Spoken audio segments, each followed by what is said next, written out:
السلام علیکم معزز طلباء کرام، آپ سب کیسے ہیں؟ آج ہم تفسیر بیضاوی کے سبق نمبر 253 کو پڑھیں گے۔ آج کے ہمارے سبق کا عنوان ہے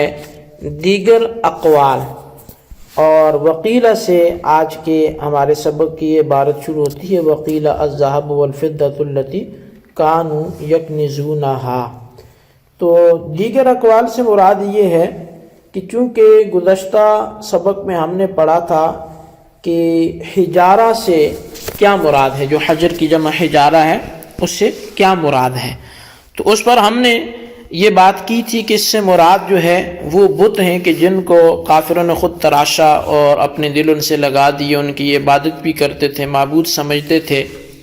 تو اب دیگر اقوال آج یہاں سے یعنی دو قول مزید بیان ہوں گے کہ اس سے کیا مراد ہے۔ تو آئیے سب سے پہلے آج کے سبق کی یہ عبارت پڑھ کے اس کا ترجمہ کرتے ہیں، اس کے بعد پھر وضاحت کی جانب بھی بڑھتے ہیں۔ مصنف علیہ رحمہ لکھتے ہیں، وَقِيلَ الذَّهَبُ وَالْفِضَّةُ الَّتِي كَانُوا يَكْنِزُونَهَا وَيَقْتَرُّونَ بِهَا، اور کہا گیا ہے کہ حجارہ سے مراد وہ سونا اور چاندی ہیں کہ جن کو وہ خزانے کے طور پہ جمع کرتے تھے اور ان کے سبب فریب کھاتے تھے۔ وعلى هذا لم يكن لتخصيص اعداد هذا النوع من العذاب بالكفار وجہ، اور اس معنی پر اعتبار کرتے ہوئے اس قسم کو کفار کے ساتھ عذاب کی صورت میں خاص کرنے کی کوئی وجہ نہیں ہوگی۔ وقیلہ، اور ایک قول یہ کہا گیا کہ حجارۃ الکبریت وہو تخصیص بغیر دلیل وابطال للمقصود اذ الغرض تحویل شانها وتفاقم لهبها بحيث تتقد بما لا يتقد به غيرها، اور والکبریت تتقد به كل نار وان ضعفت، اور کہا گیا ہے کہ اس سے مراد جو ہے وہ گندک کا مخصوص پتھر ہے، اور یہ جو تخصیص لگائی ہے یہ بغیر کسی دلیل کے ہے اور مقصود کو بھی باطل کر رہی ہے، چونکہ جو مقصود ہے وہ اس آگ کی ہولناکی کو بیان کرنا ہے اور اس کے شعبوں کے اس کے جو شعلے ہیں اس کے بلندیوں کو اور اس کے بڑے ہونے کو بیان کرنا ہے، اس طور پر کہ وہ ایسے بڑھے گی، ان چیزوں سے بڑھے گی کہ جن چیزوں سے عموماً آگ بڑھ کر نہیں کرتی۔ اور گندک کا پتھر تو اس سے تو ہر آگ بڑھتی ہے اگرچہ وہ چھوٹی ہی کیوں نہ ہو۔ لیکن فَإِن صَحَّ هَذَا عن ابن عباس، اگر یہ گندک والی تفسیر ابن عباس سے صحیح ہے تو فَلَعَلَّهُ عَنَا بِهِ أَنَّ الْأَحْجَارَ كُلُّهَا لِتِلْكَ النَّارِ كَحِجَارَةِ الْكِبْرِيتِ لِسَائِرِ النِّيرَانِ، تو پھر شاید ان کا معنی یہ ہوگا کہ بے شک تمام پتھر اس جہنم والی آگ کے لیے ایسے ہی ہیں جیسے کہ گندک کا پتھر تمام دیگر آگوں کے روشن کرنے کے لیے کام کرتا ہے۔ وَلَمَّا كَانَتِ الْآيَةُ مَدَنِيَّةً نزلت بعدما نزل بمكة قوله تعالى في سورة التحريم نارا وقودها الناس والحجارة وسمعوه صح تعریف النار، اور جب یہ آیت مدنی ہے اور یہ نازل ہوئی بعد اس آیت کے جو نازل کی گئی مکے میں، سورہ تحریم کی آیت نمبر 6 جو ہے نار وقودها الناس والحجارہ، اور کافروں نے اس کو سن لیا تو اب آگ کو معرفہ ذکر کرنا یہ صحیح ہے۔ ووقوع الجملۃ صلۃ بإزائها، اور جملے کا اس کے مقابلے میں صلہ واقع کرنا بھی صحیح ہے۔ فإنها يجب أن تكون قصة معلومة، بس بے شک واجب ہے کہ یہ جو قصہ ہے وہ کیا ہو، معلوم ہو۔ جی طلبہ کرام، یہ تھی ہمارے آج کے سبق کی عبارت، اس کا ترجمہ۔ اب آئیے اس کی جو وضاحت ہے ہم اس جانب بڑھتے ہیں اور سمجھنے کی کوشش کرتے ہیں کہ دیگر اقوال حجارہ کے حوالے سے وہ کیا ہیں۔ تو پہلا قول جو تھا وہ تو ہم نے گزشتہ سبق میں پڑھا۔ آج کے سبق کے اعتبار سے پہلا اور مجموعی اعتبار سے جو دوسرا قول ہے وہ مصنف علیہ رحمہ وقیل الذهب والفضة التي كانوا يكنزونها سے بیان کرتے ہیں۔ فرمایا کہ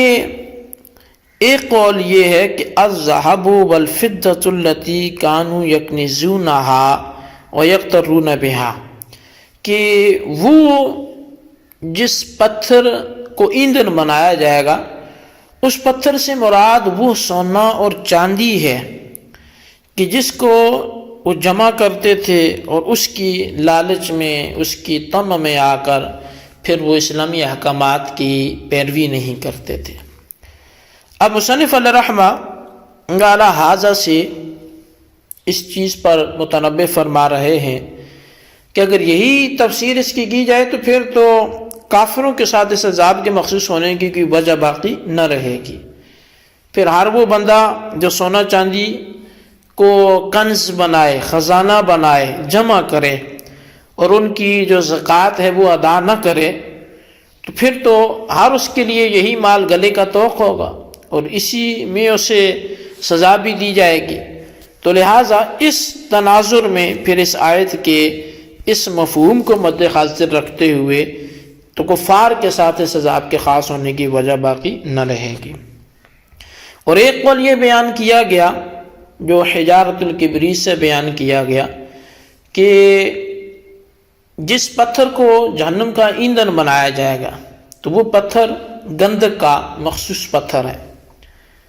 اب مصنف علیہ رحمہ نے قول نقل کرنے کے بعد فرمایا کہ یہ قول بغیر کسی دلیل کے ہے اور یہ خام خواہ کی ایک تخصیص ہے جسے نہیں ہونا چاہیے تھا۔ اس کی وجہ یہ ہے کہ یہاں پر اللہ تبارک و تعالی وقودها الناس والحجارہ فرما کر اس جہنم کی آگ کی ہولناکی کو ذکر فرمانا چاہتا ہے، اس کی ہیبت اور اس کی بلند شعلوں کی اللہ تبارک و تعالی اس کیفیت کو بیان فرمانا چاہتا ہے۔ اور یہ اس صورت میں زیادہ معنی سمجھ میں آئے گا جب گندک کے پتھر کے ساتھ مخصوص نہ ہو بلکہ یہ باور کروایا جائے کہ وہاں سارے پتھر چھوٹے موٹے بڑے چھوٹے گندک غیر گندک یہ سارے وہاں ایندھن ہوں گے اور یہ اس آگ کو ایسے روشن کریں گے جیسے کہ گندک کا پتھر باقی تمام آگوں کو روشن کرتا ہے۔ تو یہ والا معنی جو ہے مقصود ہے، تو اس لیے یہاں پر اس تعویل کی کوئی خاص وجہ نہیں ہے۔ ہاں بعض لوگوں نے جو یہ کہا کہ نہیں یہ جو تفسیر ہے یہ حضرت ابن عباس سے منقول ہے تو لہٰذا وہ صحابی رسول ہیں اور وہ مفسر بھی وہ ہیں جن کی مفسر ہونے کی تعریف خود نبی اکرم صلی اللہ علیہ وسلم نے فرمائی ہے، تو اس تنازع میں بالکل اگر ان کی یہ بات ہے تو پھر غلط نہیں ہوگی، لیکن اس کا پھر معنی یہ ہوگا کہ وہ یہ فرمانا چاہتے ہیں کہ جو دیگر پتھر بھی ہیں گندے کے علاوہ